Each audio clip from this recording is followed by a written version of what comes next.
Friends இங்கே பாருங்கள், அந்த மரத்தில் கிளி, பச்சை கிளி உட்காந்துருக்கு. நான் உங்களுக்கு ஜூம் பண்ணி காமிக்கிறேன். சத்தம் போடுறதுக்கு பார்க்குது, கேட்குதுங்களா?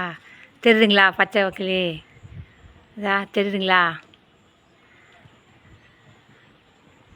பச்சை கிளி டெய்லி வருங்க. காலையில் சத்தம் போடு, இந்நேரத்துக்கு சத்தம் போடு. நாங்கள் பேசுனா அது என்னமோ பாஷையில் பேசுங்க. 2 கிளி வரும். இன்றைக்கி ஒன்று வந்து உட்காண்ட்ருக்கு, காணோம் இன்னொன்று. பச்சை கிளி ஜோடியாக வருங்க போங்க. அந்த கிளி இன்றைக்கி ஒன்று வந்து உட்காண்ட்ருக்கு பாருங்கள், தெரியுதுங்களா? ஜூம் பண்ணங்காட்டி உங்களுக்கு தெரியும். ஜூம் கம்மி பண்ணிட்டேன். இப்போ உங்களுக்கு தெரியும்னு நினைக்கிறேன். சரி, அது வாட்டு அது வேலையை பார்த்துங்க. நாங்கள் எங்கள் வேலையை கூப்பிடுது பார்த்தீங்களா? அது சிவனேட்டு இருக்குது, ரெஸ்ட் எடுக்குது. நாங்கள் அதை டிஸ்டர்ப் பண்ணோம். வாங்க, நான் எங்கள் தோட்டத்தை காமிக்கிறேன்.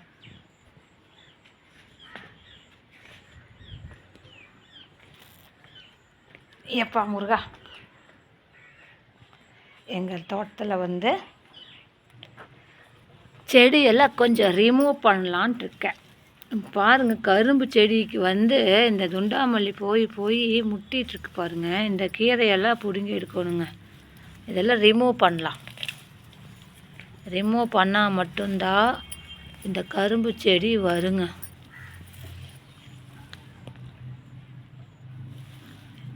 இந்த துண்டாமல்லி வந்து இதில் மேலேயே விழுந்துட்டு அது என்ன ஆச்சுன்னா, இப்போ பக்கத்தில் இருக்கிற செடி கூட வர்றக்கு விட மாட்டேங்குது.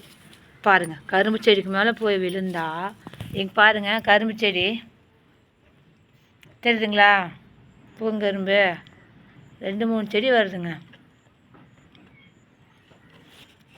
அது பக்கத்தில் செடி இருந்துச்சுனாவே அது வர விடாது. அதுதான் நான் அதை ரிமூவ் பண்ணலாம் அப்படின்ட்டு ரிமூவ் பண்ணுறேன்.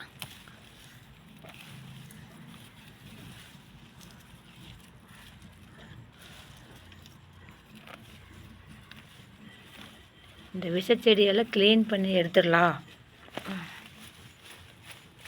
பப்பாளி செடி அப்படி தாங்க வந்துட்டுருக்கு. அதையும் நான் உங்களுக்கு காட்டுறேன்.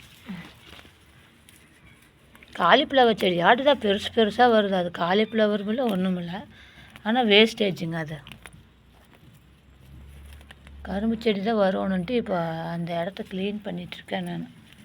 பாருங்கள், இது கீரை செடியோட வேர் எவ்வளோ பெருசாக இருக்குது. வந்துடுச்சு பாருங்கள், கீரை செடியோட வேர் வெட்டையாகி அப்படியே வந்துடுச்சு. இது எடுக்கிறது பற்றி இல்லைங்க, கை ஒரு வழியாயிருதுங்க. அதுதாங்க எனக்கு ஒரு ஆளை விட்டு தான் பண்ணணுமோன்ட்டு வழியாக பண்ணிகிட்ருக்கேன்.